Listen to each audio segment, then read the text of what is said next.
en la oscuridad, en el naufragio y sin destino. Andas buscando una palabra de iluminación. Esta palabra te dará luz en medio de la oscuridad. El Ministerio de la Enseñanza y la Evangelización, Jesús Soberano Señor, presentan su programa Palabra de Iluminación con el maestro José Briceño. Ok, aplaudimos para recibir la palabra. La palabra del Señor siempre se recibe con gozo, con alegría, con muchos deseos de aprender la palabra. Hoy es nuestra clase número 11 acerca de lo que es la neumatología. Lo relacionado a una materia que tiene que ver lo relacionado al mundo de los espíritus. No se adjudica al Espíritu Santo solamente, tiene que ver con el mundo de los espíritus. Pero en este caso estamos enseñando lo que es la persona del Espíritu Santo. Hablamos de la obra, estamos hablando de la obra del Espíritu Santo en el mundo. Y nos toca hablar hoy, hablamos del convencimiento de pecado, el convencimiento de justicia. Hoy nos toca hablar acerca de lo que es el convencimiento de juicio. ¿En qué consiste el convencimiento de juicio? Escuche esto. Los que crucificaron a Jesús se imaginaron que Dios había pronunciado juicio condenatorio contra él por el hecho de que no intervino a favor de él. En el día del juicio final, el mundo de aquel entonces entenderá que no fue así. La tarea del Espíritu Santo es convencer al mundo acerca de un juicio que vendría por causa del pecado y que su mejor evidencia es el juicio que comenzó con Satanás porque ya él ha sido condenado. Si el comienzo del juicio de Dios en contra del pecado comenzó por Satanás, quien le dio inicio a todas estas cosas, sus seguidores no estarán excluidos de dicho juicio. La tarea del Espíritu Santo, oigas esto, es hacerle una advertencia y convencerlo de esta verdad para que puedan escapar del juicio venidero.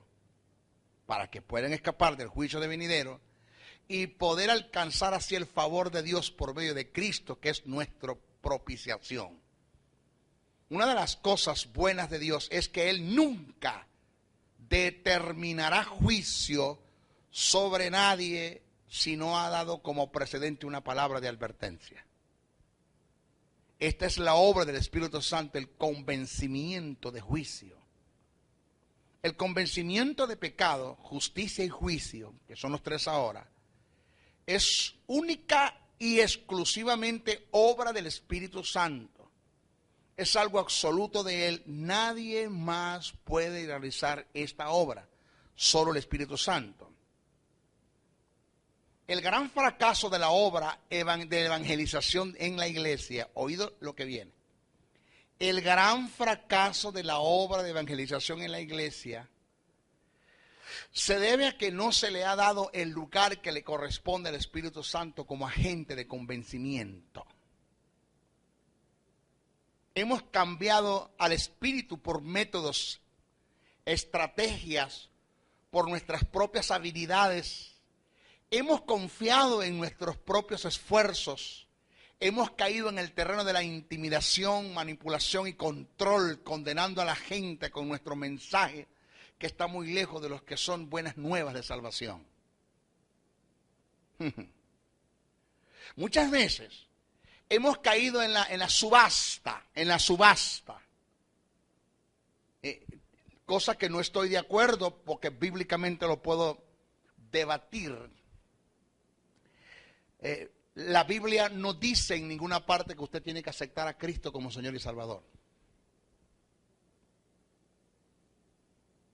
Eso no lo dice la Biblia en ninguna parte. Ni siquiera esto de que, repita conmigo, Señor Jesús, ahora mismo, me entrego a ti. Te reconozco, como Salvador. Incline mi nombre, dilo. Listo, ya se convirtió, ya repitió conmigo, se convirtió. Eso no es bíblico, eso no es lo que... Cuando Pablo dice, si creyeres en tu corazón de que Jesucristo es el Señor y confesares con tu boca de que Dios levantó a los muertos, no está hablando de un simple creer y un simple confesar. Porque aquel hombre en la cruz del Calvario ya ha estado de muerte al lado de Jesús.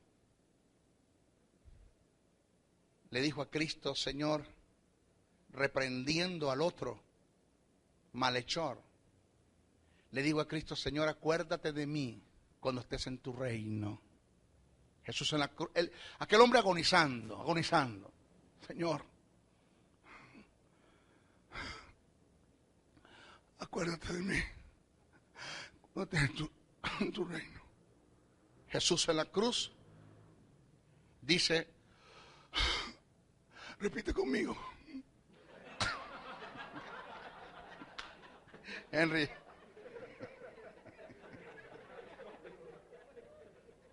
Eso dijo, repite conmigo. Señor Jesús, ahora mismo, me entrego a ti. Escribe mi nombre. En el libro de la vida. Y yo te acepto. Y yo murió. Dice el otro lado, ¿qué pasó? Se murió, no le dio tiempo. No. Aló. Eso es paganismo entre la iglesia evangélica. Eso es religión. Usted se va a conseguir con gentes en el cielo que nunca estuvieron en una iglesia evangélica. Nunca estuvieron ni se congregaron. Y que estuvieron dentro de la iglesia católica y dentro de otras organizaciones que no tienen nada que ver con el evangelio y que son de Dios también. Y que nunca confesaron a Cristo como Señor y Salvador, sino que de su corazón entendieron y aceptaron, porque yo no tengo que aceptar a Cristo como Señor y Salvador, yo tengo que aceptar el plan de salvación, porque ya yo fui acepto en Él. Dice, fuimos aceptos en Él. Yo no tengo que aceptar, o sea, que tú eres tan bueno y tan, tú sabes, tan, que Cristo tiene que esperar que vos lo aceptéis. ¿Qué te parece eso? O sea, Cristo tiene que esperar que vos lo aceptéis. Y el Padre dice que tú qué esperas, ¿qué estás esperando de Cristo? Esperando que me acepte. No me quiere aceptar. Yo quiero que me acepte, yo no quiero aceptar. Entonces, ¿esa es la idea de qué? No, hermano. No. Yo conversaba con una persona anoche en el estudio de grabación, Maracay, un estudio estamos sacando un CD nuevo, y él un promotor muy bueno, un hombre que se mueve en el mundo artístico fuerte, lo conocí personalmente, había hablado mucho de él, lo conocí personalmente en el estudio, y una de las cosas que él quedó sorprendido es la forma como le ministré, como le prediqué esa noche. Anoche, conversamos hasta las 10 de la noche. Yo no le hablé de religión, ni le hablé de evangelio, yo no te estoy hablando de religión, ni de evangelio, ni que te vayas a una iglesia evangélica a reunirte, no te estoy hablando de eso. Yo te estoy hablando que tú entiendas que hubo un hombre, que hubo un Dios en la persona del Verbo, que se humilló y se hizo carne, y nació la persona del Theanthropos, el Dios hombre, y que esa persona llamada Jesús pasó a ser el Cristo, el Jesucristo, el Salvador ungido, pasó a ser tu mesite, tu mediador, tu sumo pontífice, ocupó tu lugar, fue tu vicario. Le expliqué que es un vicario, con lo que se dio en la cruz del Calvario, la redención, remisión y propiciación. ¿Qué es redención? Bajo el término agorazo y lutro. ¿Qué es remisión? ¿Qué es propiciación? ¿Cómo te llevó al estado de generación? ¿Qué es generación? Volverte al género original en la que tenías antes de caer en Adán. Que esto tiene que ver con sacrificio, con dolor, con clavo, con espinas, con lugar, de que alguien ocupó tu lugar.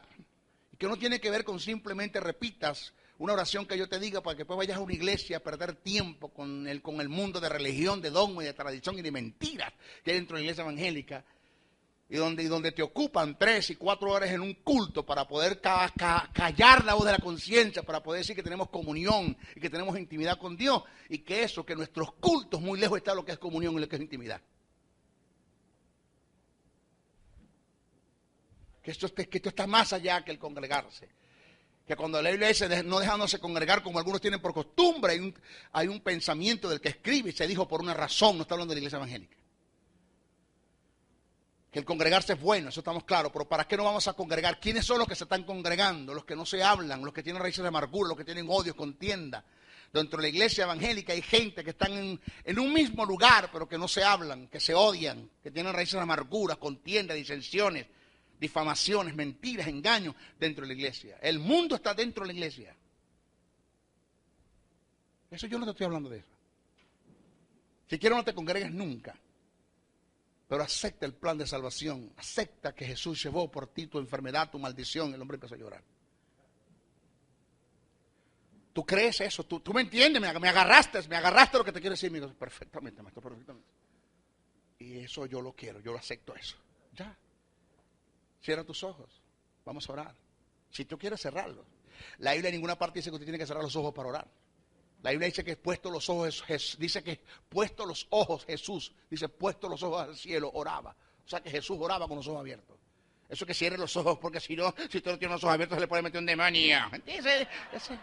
Eso es brujería entre la iglesia evangélica también. Eso es satanismo entre la iglesia evangélica.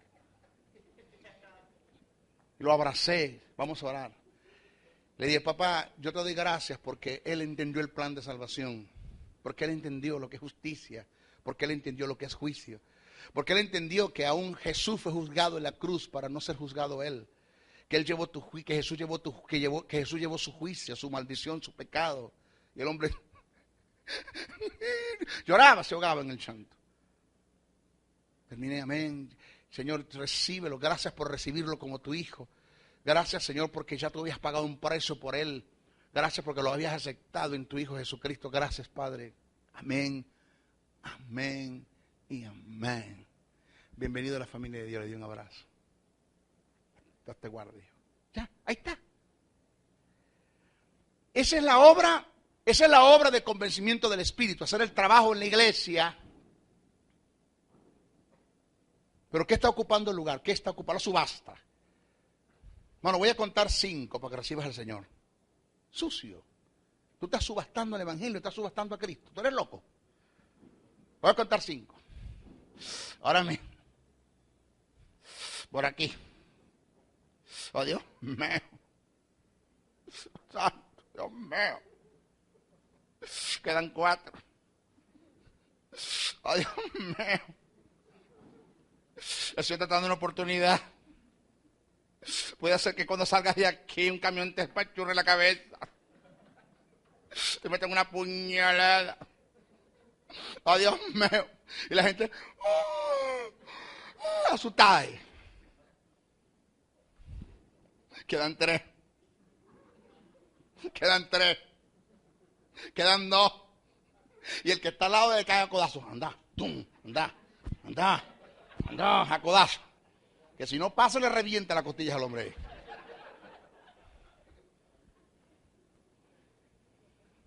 Queda 1. Oh, Dios mío, queda medio. 1/4. La mitad de 1/4. El cuarto de 1/4. No queda nada. Pero como ve que no pasa nadie, pero el Señor dice que hay prórroga.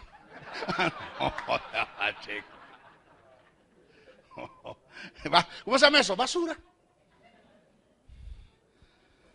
Cuando el Espíritu convence, porque es otro problema, que cómo puede el Espíritu Santo convencer de pecado, de justicia y de juicio, hacer su trabajo, si el elemento de cooperación que él va a usar para eso es el mensaje del evangelista, es el mensaje del predicador, y el mensaje está lleno de ¿qué? De manipulación, de intimidación y de control. No hay buenas nuevas de salvación. Un mensaje que aterra, que intimida, que asusta, así no convence el espíritu de pecado a nadie. Entonces, ¿qué está esperando el Espíritu? Bueno, entonces nos vamos a ¿qué? A mimos, a payasos, a teatros, y nos vamos a hacer cosas que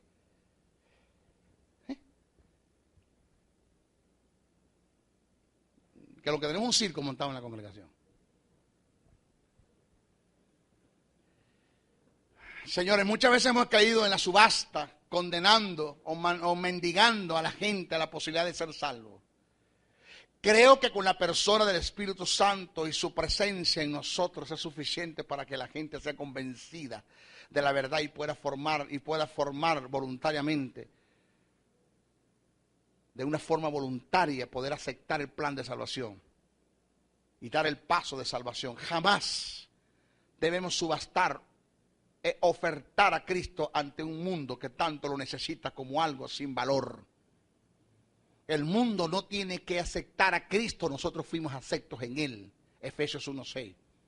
El mundo solo tiene que aceptar el plan de salvación que vino de Dios por gracia mediante su Hijo. Es decir, el mundo tiene que aceptar que fuimos aceptos en Él. Reitero, caer en la subasta, la intimidación, manipulación y control para conducir a la gente a Cristo es invadir el terreno del Espíritu, y esto es penado y penoso ante Dios. Déjalo que Él trabaje. Mire,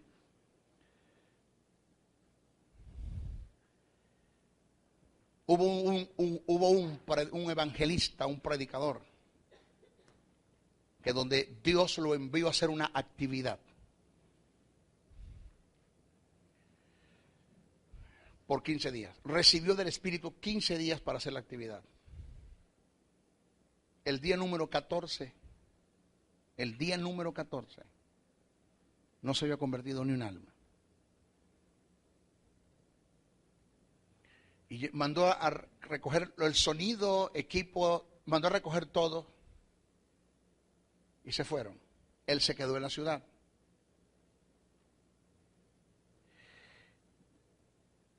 Y escuchó la voz del Espíritu cuando le dijo: ¿por qué recogiste el equipo evangelístico? ¿Por qué no hiciste el trabajo que te mandé a hacer? Le digo: Señor, si en 14 días nadie se ha convertido, ¿quién se puede convertir en un solo día? Dice: tú no entiendes el trabajo del Espíritu. Pero es que tú no te das cuenta en el bochorno y la pena que me da a mí como evangelista reconocido estar predicando y que nadie se convierta. Prestigio. Tienes mucho prestigio por dentro, un orgullo que te está matando. Yo te llamé a ¿qué? A convencer, a convertir o a predicar. A predicar. Predica. Predica el mensaje que yo te envié a predicar. Lo demás lo hago yo. Siembra la semilla. Yo sembré, Apolo regó, el crecimiento lo da Dios. Siembra la semilla. Siembra, que van a haber gentes que muriendo se van a acordar de un mensaje que tú le diste. Muriendo se van a acordar de un mensaje que tú le diste.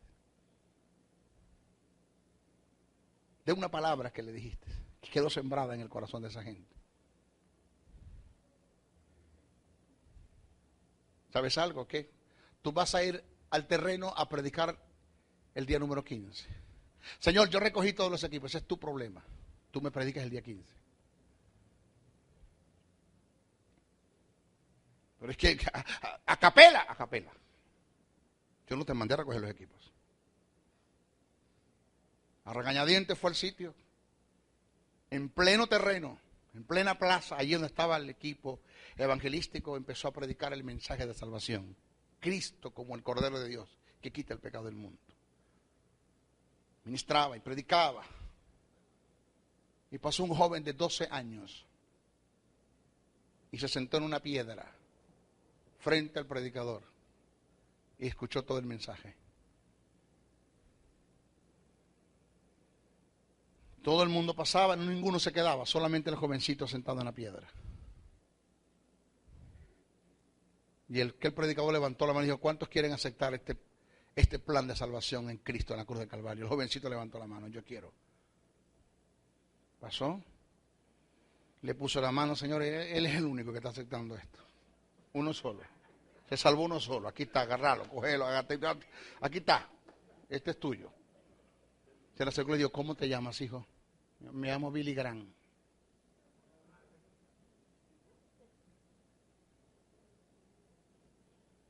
El gran evangelista Billy Graham.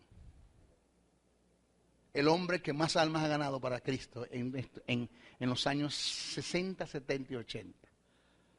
El más grande evangelista de nuestros tiempos, llamado Billy Graham, se convirtió esa noche con un mensaje. Tú no sabes el trabajo que Dios está haciendo contigo. Tú no lo sabes. Tú ignoras. Solo usted predique el mensaje que usted se le entregó para predicar. El mensaje de amor. ¿Sabe por qué Billy Graham fue exitoso en sus predicaciones? Porque Billy Graham lo único que presentaba en sus mensajes era el amor y la paternidad de Dios. Nunca Billy Graham predicó un mensaje de condenación. Nunca Billy Graham predicó un mensaje intimidando a la gente con el infierno, sin dejar de hablar del infierno. Porque se resaltaba más el amor de Dios que el mismo infierno. Y ponía por encima del infierno el amor de Dios. ¿Y sabe cuántos mensajes sacó Billy Graham de Juan 3:16? Más de 400 mensajes de Juan 3:16. Más de 400 mensajes. ¿Por qué? Por la fuerza de la predicación. Porque el Espíritu Santo va a hacer la obra de convencimiento, de pecado, de justicia y de juicio. Cuando no solamente con tus expresiones o en la forma verbal, sino aún con tus acciones. Cuando tú entiendes verdaderamente quién es Dios, sabes quién es Dios como Padre, sabes quién es tu hermano como Cristo como tu hermano y sabes quién es el Espíritu Santo como el que mora en ti, como el que viene haciendo un trabajo en ti. Tú lo sabes quién es. Y caminas y manifiestas, y caminas en esos principios, te formas en esa verdad y te comes esa verdad, vives esa verdad, confiesas esa verdad, actúas esa verdad y la gente va a ver en ti reflejada la deidad. Va a ver en ti reflejado el Padre, va a ver en ti reflejado al Hijo, va a ver en ti reflejado el Espíritu Santo. Y te van a llegar y te van a preguntar qué usted tiene, que yo no veo en nadie. Y tú le vas a decir, yo tengo a Jesucristo. Con tu testimonio, con tu paz, con tu verdad, con caminar en el piso de la verdad, hermano, que te hace sólido, que sostiene el universo, es suficiente para que el Espíritu pueda convencer a la gente de pecado sin hablar siquiera. Y pasó lo mismo, pasó con Jonathan Edwards, pasó con Juan Wesley, pasó con Smith Wigglesworth, donde los hombres llegaban a un sitio y donde llegaban la gente empezaba a llorar sin predicarle el evangelio. Un día Jonathan Edwards y Juan Wesley también se cuenta y Smith Wigglesworth le preguntó, uno de los tres le preguntó a uno de los que estaban llorando, ¿ustedes por qué lloran? Y su respuesta es porque usted tiene algo que nos redarguye de pecado, sin predicar. Señores, ni siquiera usted tiene una idea de lo que es la presencia del Espíritu de Dios en usted. Ni siquiera usted tiene una idea de lo que es la manifestación de la presencia. La manifestación de la presencia de Dios en la vida de Jesús fue suficiente para sanar a una mujer de flujo de sangre. Poder salió de mí. El término dice virtud. El texto original dice así, Pedro, alguien me ha tocado. Señor, la gente te toca, nosotros somos tus decanes. Estamos a tu alrededor, te guardamos, la gente nos empuja, de lógico que nos empuje, nosotros te empujamos a ti, te tocamos a ti. Aquí quien te está tocando somos nosotros. Jesús dijo, no, Señor, pero es que yo no entiendo, aquí hay 5,000 personas que te están rodeando. 5,000 personas, señores, que están encima de ti, esto no es cualquier cosa, esto es una muchedumbre. Tú vienes a preguntar que quién te toca. No, alguien me ha tocado porque yo he sentido que de mí salió dunamis, dinamita, fuerza explosiva. Alguien fue sanado. Dícele que buscaba entre la gente y consiguió a la mujer que confesó su sanidad. Un toque que la gente te haga es suficiente para que sean sanos. Un toque. Una mirada que tú pongas en la gente es suficiente para que sean convencidos de pecado. Una mirada que pongas en la gente. Una mirada que tú pongas a la gente es suficiente para transmitir la paz de Dios. La paz que tú tienes cuando tú entiendes que es paz. Cuando tú entiendes que la paz es endógena. Y que la bonanza es exógena, que la bonanza viene como producto de la intervención del Espíritu en la fe que depositaste tú en una palabra y que esa fe que depositaste en la palabra te produjo paz. Y cuando en tu corazón hay paz interiormente porque depositaste la fe en una palabra, entonces el Espíritu actúa a través de esa palabra, esa fe que depositaste en la palabra y produce la bonanza. Y la gente va a empezar tú vas a empezar a ser. No creo que cuadra mucho, ¿no? Pero lo voy a decir para que me agarréis.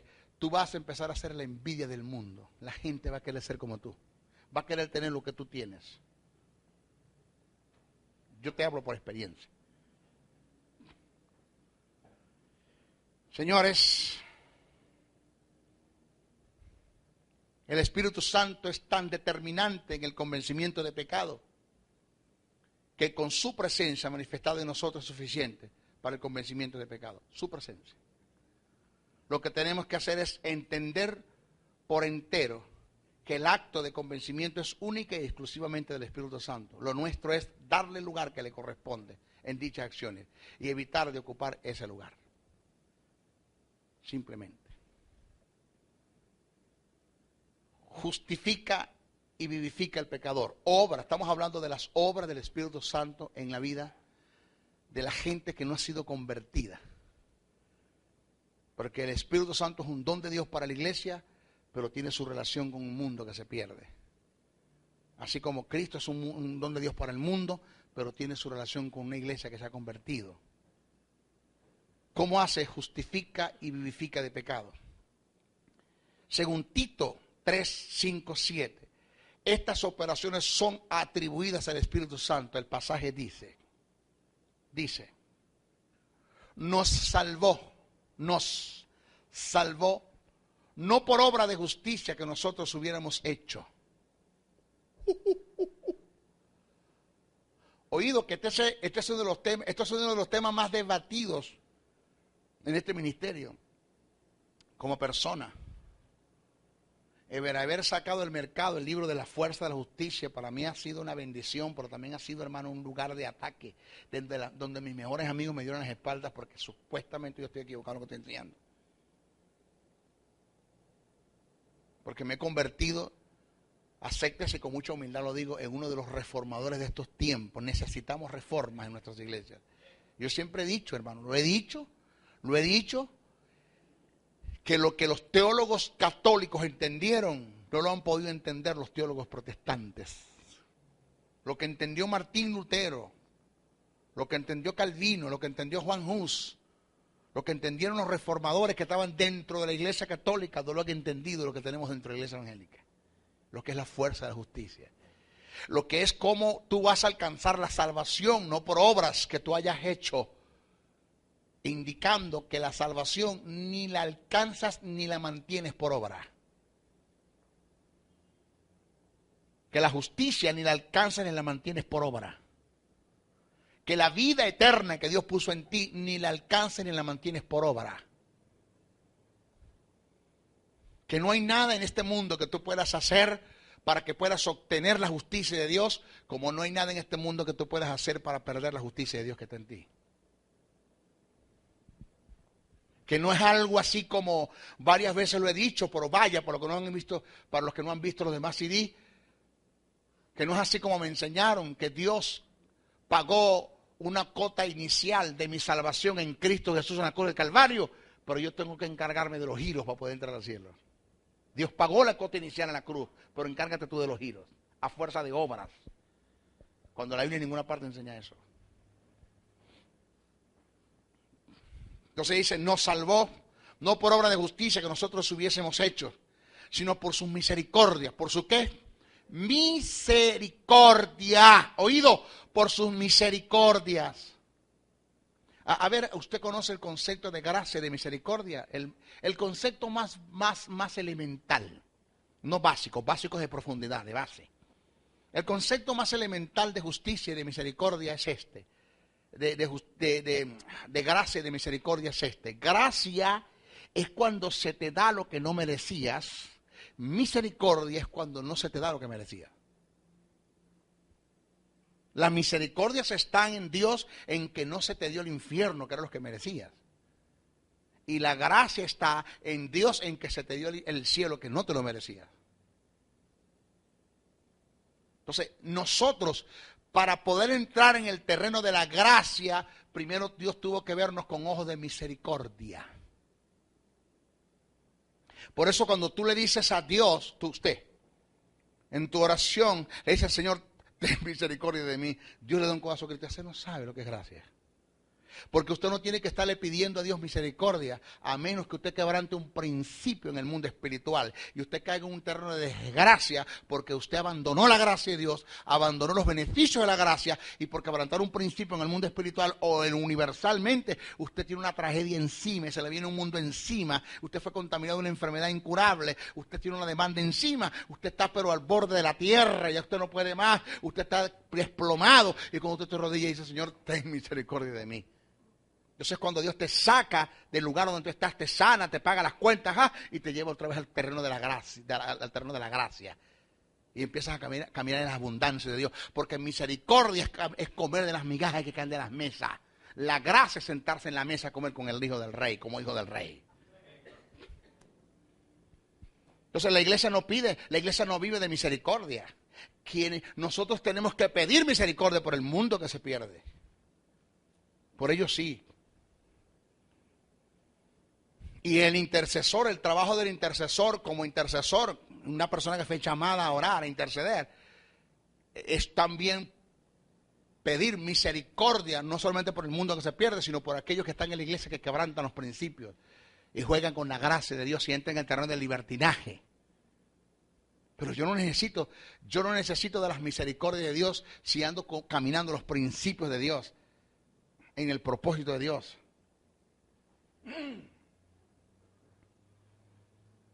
Dice, por su misericordia, por el lavamiento de la regeneración y por la renovación en el Espíritu Santo, el cual derramó en nosotros abundantemente por Jesucristo, nuestro Salvador, para que justificados por su gracia viniésemos a ser herederos conforme a la esperanza de la vida eterna.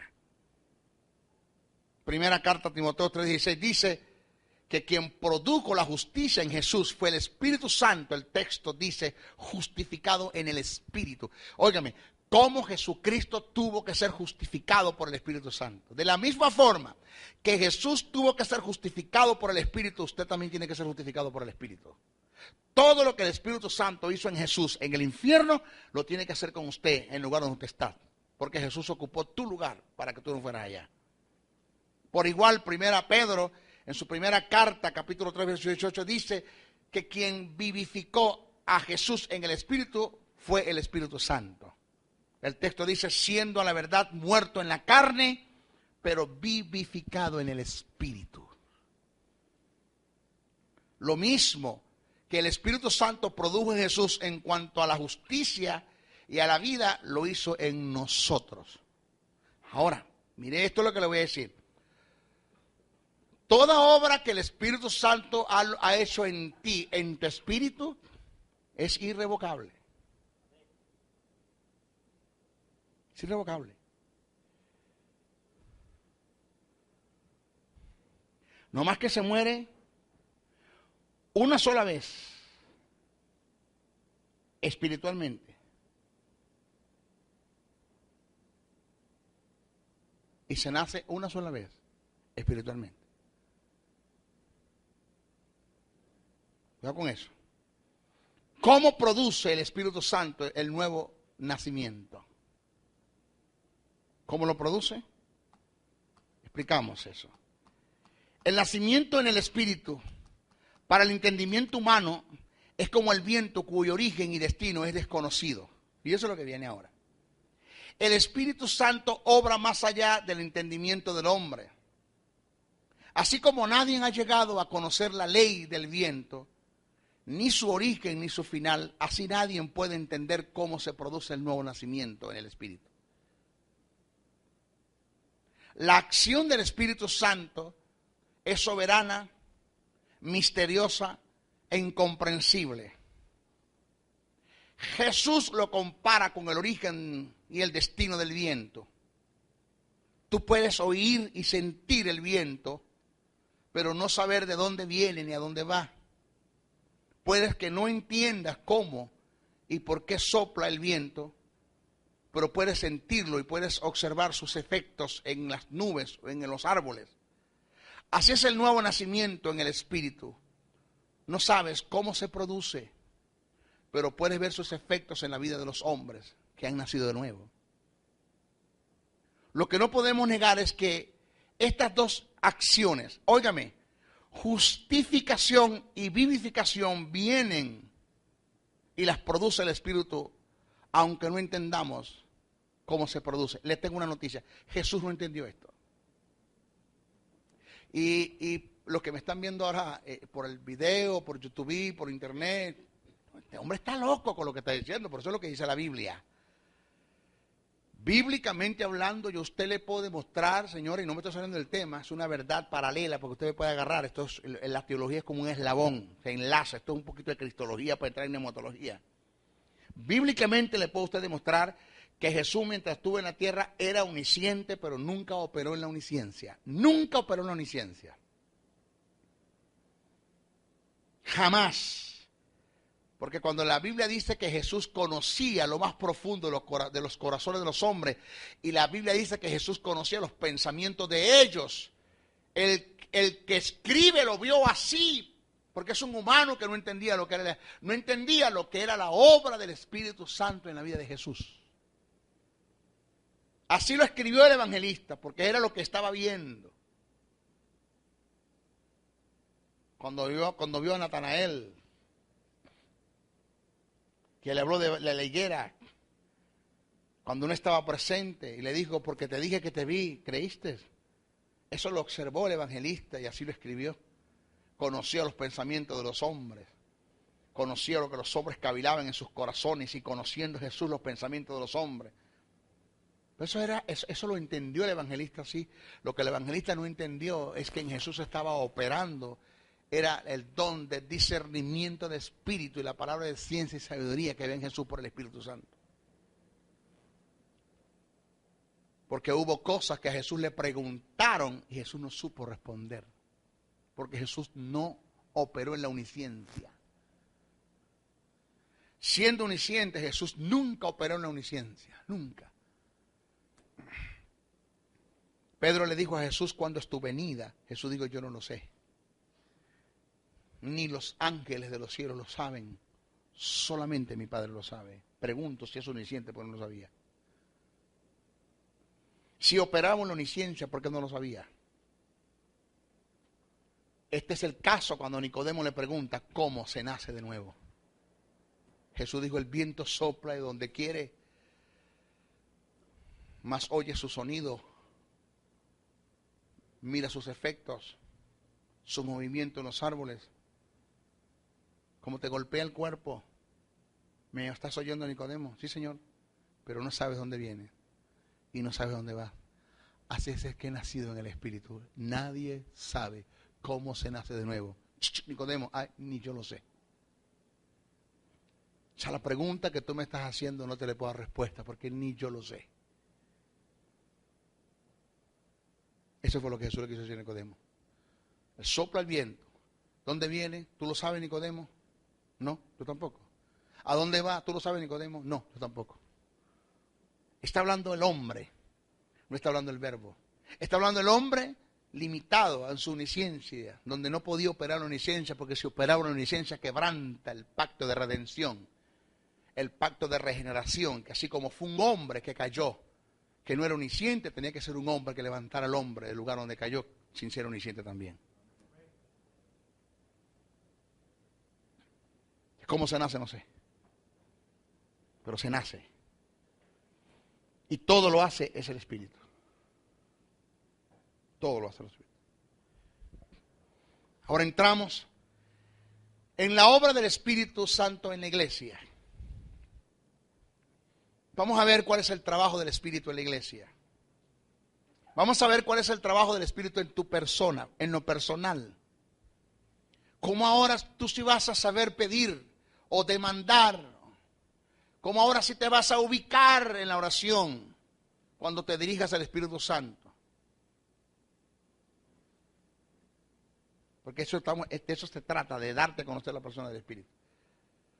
Lo primero que debemos entender como creyentes es que el Espíritu Santo es el don de Dios para la iglesia, no para el mundo. Jesús dijo en Juan 14:17, el Espíritu de verdad, el cual el mundo no puede recibir porque no le ve ni le conoce. Pero vosotros le conocéis porque mora, oído, mora con vosotros y estará en vosotros. O la diferencia de con y en, endógeno y exógeno, afuera y adentro. Mora con vosotros porque está en mí y estará en vosotros porque saldrá de mí y entrará en ustedes. Juan 3:16 dice que Cristo es el don de Dios para el mundo, de la misma forma que recibimos a Cristo como el don, oído, de la misma forma que recibimos a Cristo como el don de Dios mientras estuvimos en el mundo para salvación. Esto es su obra, aceptando su obra de salvación en nosotros. Debemos recibir al Espíritu Santo como el don de Dios ahora que somos creyentes, ya que hemos creído. Que esto la iglesia no lo entiende, no lo vive. Mire, es que yo quisiera como no terminar este tema. Yo hubiese querido que esto que estoy enseñando hoy se me haya sido revelado 20 años atrás. Yo no estuviera aquí, estuviera volando. Con todo el peso que tengo. Estuviera volando, ¿por qué? Porque es que yo veo que la neumatología que me enseñaron en mis institutos bíblicos es tan pobre, tan vaga, tan vacía, tan superflua, tan llena de mentiras y de falsa doctrina, comparado a lo que la palabra dice de verdad acerca del Espíritu Santo. Que si nosotros con el conocimiento que tenemos del Espíritu Santo, por lo menos le dediquemos un día que nosotros entendamos la verdad del Espíritu, y ese día nosotros vivamos en esa verdad, es suficiente para todo. Un día.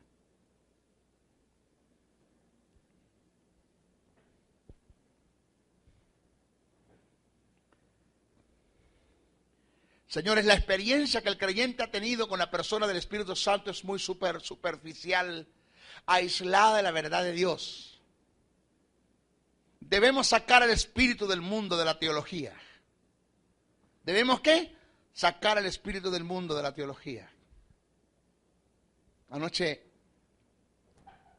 iba para el estudio de grabación. Prendí mi carro y se disparó el CD que estaba en el carro. Y salió mi hermano Jaime Murray cantando una canción.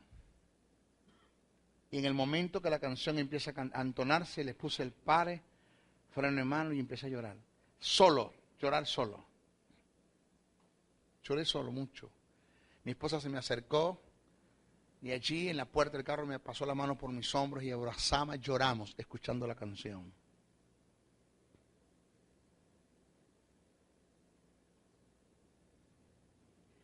Es esa canción que dice, Cristo Rey victorioso, te adoramos, bendito Señor. Pero yo he escuchado mucho esa canción, pero como salió de allá para acá, hermano, el Espíritu la sacó de allá y la metió en mis oídos y tocó lo más profundo de mi corazón.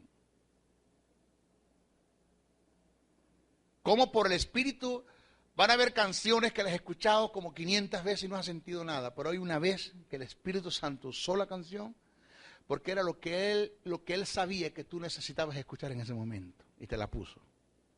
Te ministró.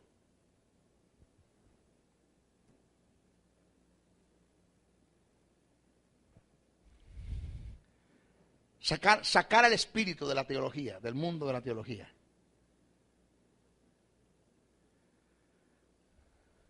¿Sabes qué es lindo, papá? Hazlo. Yo lo estoy haciendo. Y me ha cambiado la vida. Ni siquiera, él no tiene problemas con el mal aliento. Antes de cepillar, ni siquiera de irme al baño. No, que al Espíritu Santo no le gusta el mal aliento. Él no tiene problemas con eso. Ahí mismo en tu cama, en el momento que te despiertes, dóblate y lánzate de rodillas. Y dile buenos días, Espíritu Santo.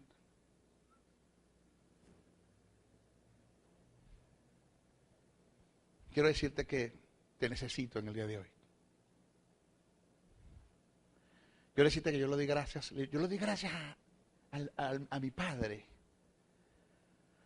Y le doy gracias a Jesús porque si ellos dos no hubiesen tenido la disposición, uno de enviar a su Hijo y el Hijo de entregarse, y doy gracias al Verbo porque si no hubiese habido la disposición del Verbo humillarse para venir a formar la teantropos, la persona del Dios hombre, que es Jesús. Y si Jesús no hubiese ido a la cruz, hubiese pagado el precio, maltratado, herido, golpeado, flagelado, llevar mis pecados, mi maldición, mi enfermedad, llevar todo, tú no estuvieras en mí. Te doy gracias porque el día de hoy es un día seguro, porque tú lo diriges, porque tú lo guías, porque me sacaste de un mundo de fracaso para no fracasar. Y yo sé que el día de hoy es tuyo. Y aún muriendo, si hoy me toca morir, para mí la muerte es ganancia. es ganancia. Yo te doy gracias, Espíritu Santo, porque eres bello, hermoso, maravilloso. Eso la iglesia no lo entiende. La iglesia no entiende que la Biblia dice que el Espíritu Santo anhela tu comunión, tu intimidad, lo anhela. El Espíritu Santo, una de las cosas que me dijo a mí el Espíritu Santo es yo no busco una canción de ti, yo te busco a ti. A mí no me interesa lo que tú cantas, te buscas a ti. Yo te quiero a ti, no tus canciones, te quiero a ti. Después que tú entregues tu corazón y que entres en un estado de adoración, porque la adoración es endógena, la alabanza es exógena. Tú puedes alabar a Dios inspirado en un principio de adulación, como puedes alabar a Dios inspirado en un principio de adoración. Son dos cosas diferentes. La adulación es almática, sensual, carnal. Depende de la circunstancia. La adoración no. La adoración nace del Espíritu.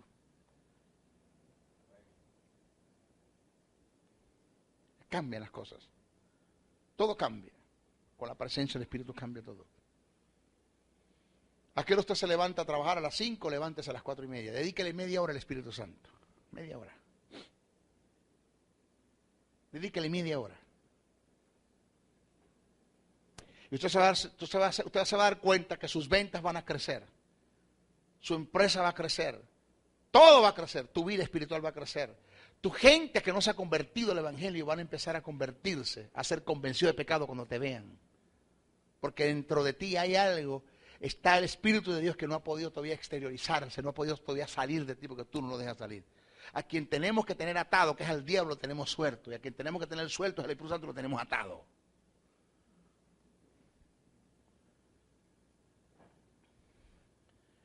¿Están acá?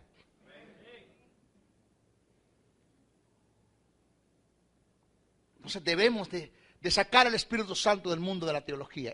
Eso que está en la Biblia es verdad.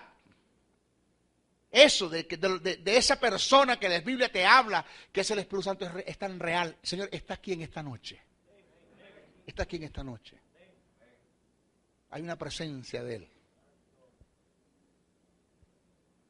¿Por qué vivir? ¿Por qué vivir en fracasos cuando se puede vivir una vida segura? La vida del Espíritu es tan segura, hijo, que aún en el Espíritu, perdiendo tú ganas. Perdiendo ganas.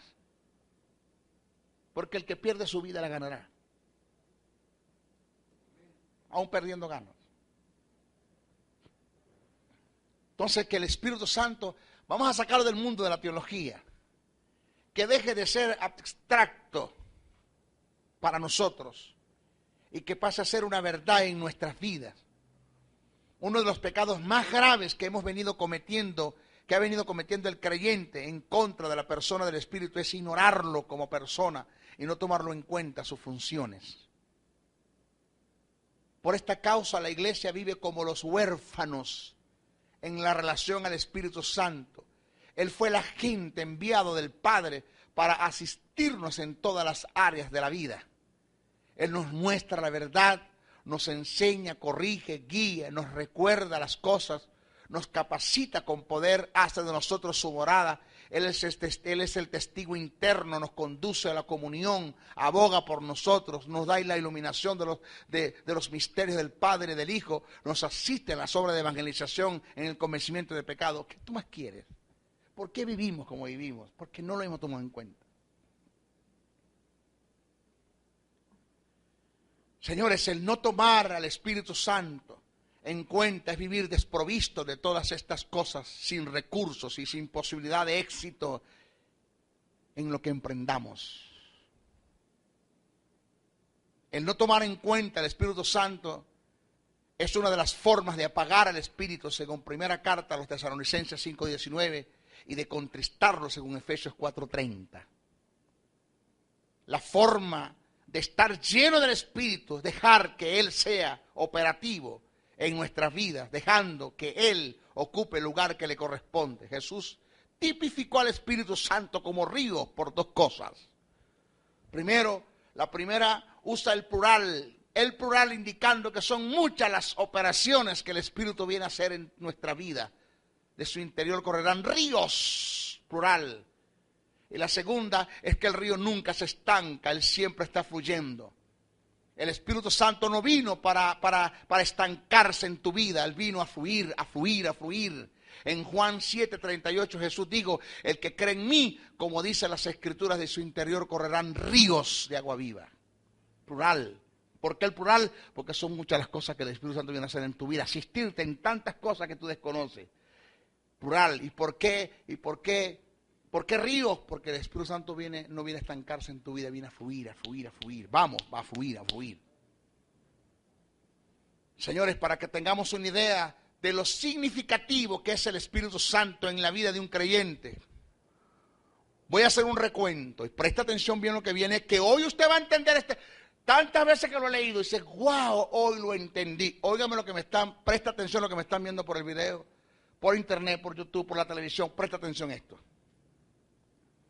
Para que tengamos una idea de lo significativo que es el Espíritu Santo en la vida de un creyente, voy a hacer un recuento para analizar los riesgos que Jesús tuvo al decir estas palabras en la fiesta de los tabernáculos. ¿Cuáles palabras? El que cree en mí, como dice las Escrituras, de su interior correrán ríos de agua viva. Esto lo dijo Jesús en la fiesta de los tabernáculos, pero mire lo que viene. La fiesta de los tabernáculos era anual. En dicha fiesta, según Levíticos 23, 34, 43, número 29, 12, 38 y Deuteronomio 16, 13, 15. Todas las familias judías debían abandonar sus casas para habitar en tiendas como recordatorio de haber habitado en tiendas durante la peregrinación en el desierto. A estas fiestas, después del cautiverio, se le añadió un ceremonial que consistía en una procesión que partía desde el templo hasta el estanque de Siloé. Tomar agua del estanque en una vasija de oro que era llevada de regreso al templo en manos del gran sumo sacerdote. El agua era derramada en el altar mezclada con vino.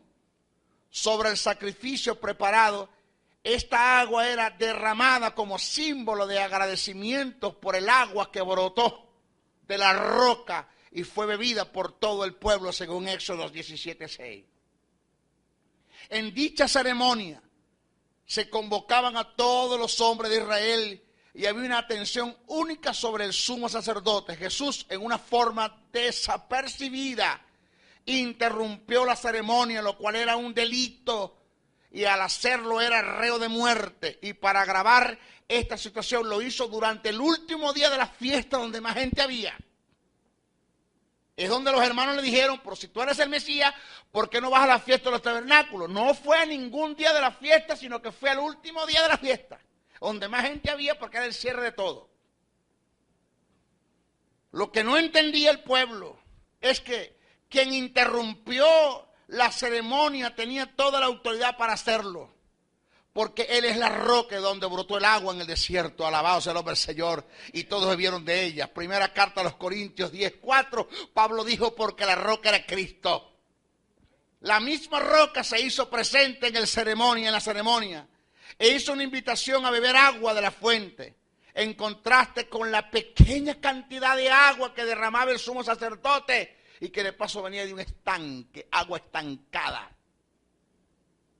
Señores, la roca que es Cristo, en su cumplimiento a lo dicho por Isaías 12:3, no solo hace una invitación a beber, sino que te ofrece la fuente del agua que fluirá como río para satisfacción propia y para hacer satisfacción para otros. Alabado sea el nombre del Señor. Es decir, señores, en esta fiesta solamente iban los hombres nada más, las mujeres y los niños eran excluidos. No iban mujeres ni niños. Las mujeres y los niños se quedaban en las carpas, en las tiendas, habitando fuera de su casa.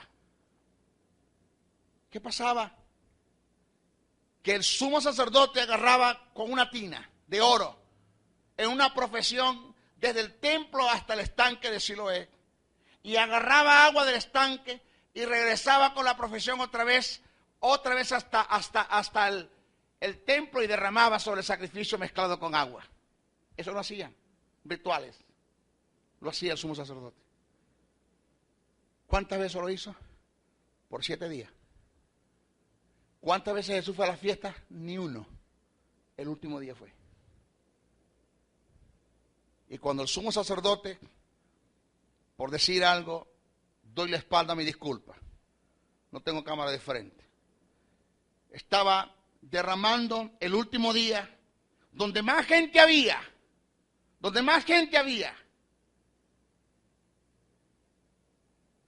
derramando en la ceremonia, en el silencio que había,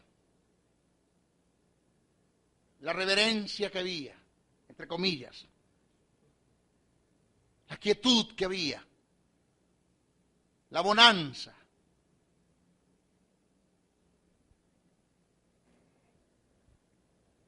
Ponme esta cámara. Jesús interrumpe la ceremonia. El que cree en mí, como dice las Escrituras, de su interior correrán ríos de agua viva.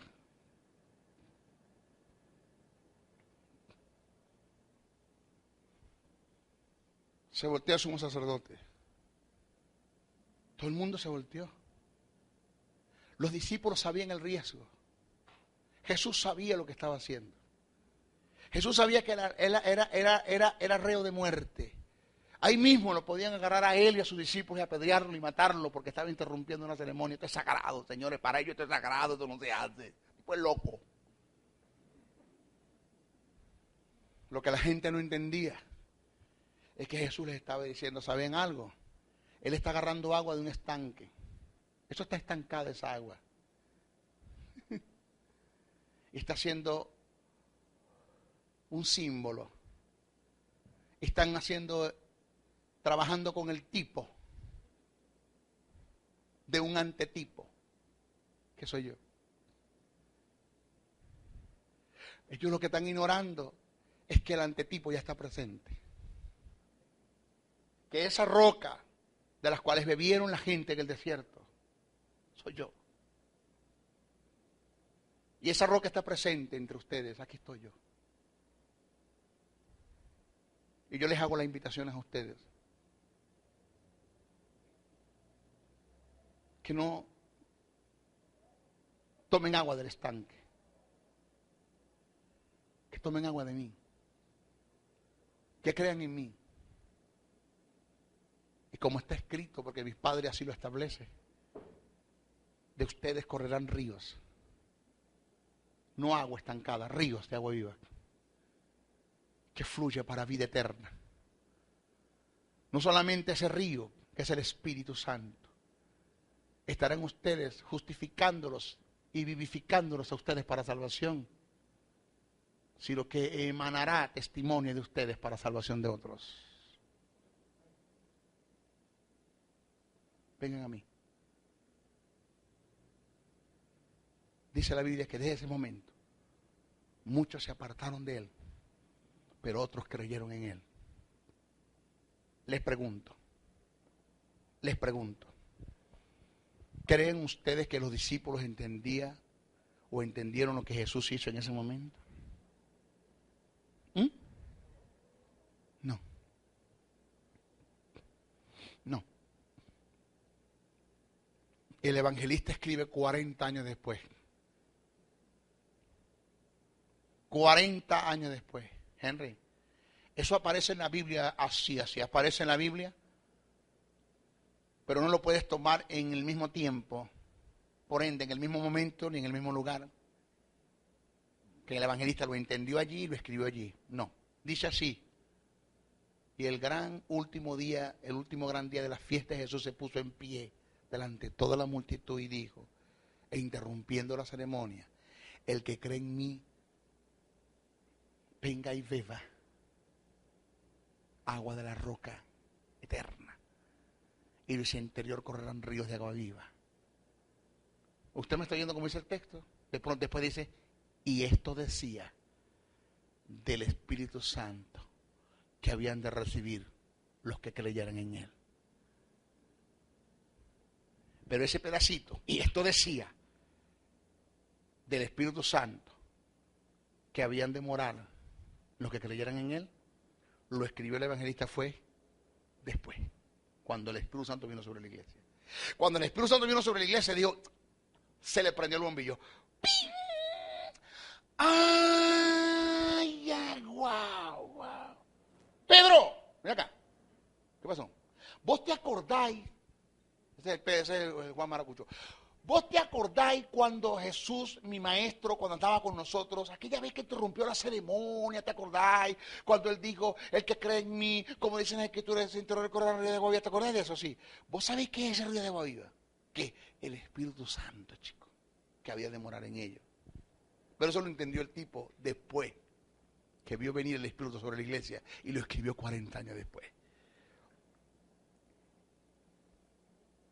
Pero eso no es lo que yo quiero enseñarle. Eso está bueno que usted lo entienda. Lo que yo le quiero enseñar es el riesgo que Jesús tuvo de interrumpir una ceremonia para dar el anuncio a la venida del Espíritu Santo que estaba en él. Jesús lo hizo. Él se arriesgó su vida, arriesgó todo por esto. ¿Quiénes somos nosotros para cohibirnos de hacer lo mismo que él hizo? ¿Quiénes somos nosotros para apagar la vida del Espíritu en nosotros? ¿Quiénes somos nosotros para no darle el lugar al Espíritu que le corresponde en nosotros? ¿Quiénes somos nosotros?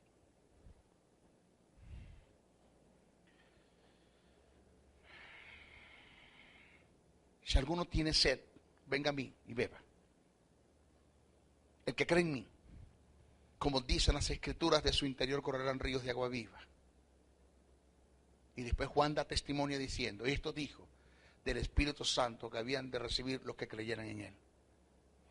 Señores, era tanta la urgencia del Mesías de anunciar el advenimiento del Espíritu que tomó todos los riesgos al esperar el último día de las fiestas, el de mayor consagración, el día de la entrega, donde había mayor concurrencia. Ese día Jesús proclamó la profecía dicha por el profeta Isaías cuando dijo, sacaréis con gozo agua de la fuente de la salvación. Isaías 12:3. Agarró Isaías 12:3. ¡Zum! Le lanzó el rema ahí a todo el mundo. Porque eso fue lo que Jesús citó, como dice las Escrituras. ¿Quién lo dijo? Isaías 12:3. Está escrito, sacaréis con gozo agua de la fuente de la salvación. De su interior correrán ríos de agua viva. Eso lo hizo Jesús. Arriesgándose a cualquier cosa, con la importancia de anunciar el advenimiento del Espíritu Santo en la iglesia. Señores, fíjese todo lo que las Escrituras nos hablan de la presencia del Espíritu, de la persona del Espíritu. Vamos a hablar de la morada ahora. Lo hablamos en nuestra próxima clase.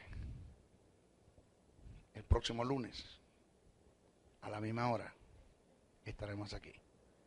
Bendiciones, bendiciones, bendiciones. Una de las cosas buenas de Dios es que Él nunca determinará juicio sobre nadie si no ha dado como precedente una palabra de advertencia. Esta es la obra del Espíritu Santo, el convencimiento de juicio.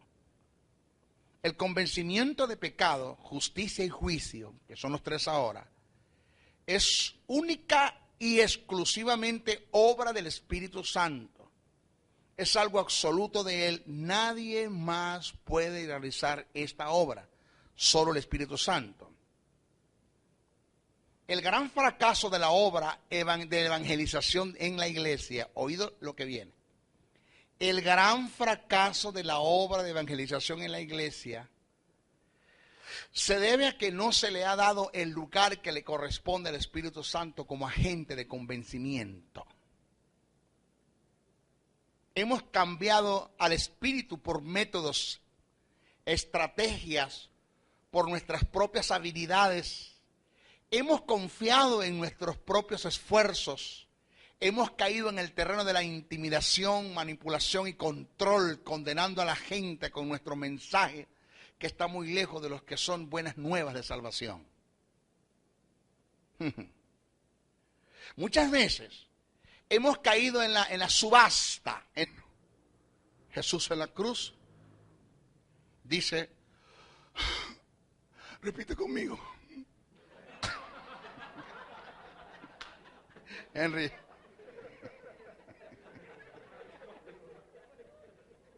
Jesús dijo, repite conmigo. Señor Jesús, Señor Jesús, ahora mismo, me entrego a ti. Escribe mi nombre. En el libro de la vida. Y yo te acepto. Y yo, murió. Dice el otro lado, ¿qué pasó? Se murió, no le dio tiempo. No. Aló. Eso es paganismo entre la iglesia evangélica. Eso es religión. Usted se va a conseguir con gentes en el cielo que nunca estuvieron en una iglesia evangélica. Nunca estuvieron ni se congregaron y que estuvieron dentro de la iglesia católica y dentro de otras organizaciones que no tienen nada que ver con el evangelio y que son de Dios también.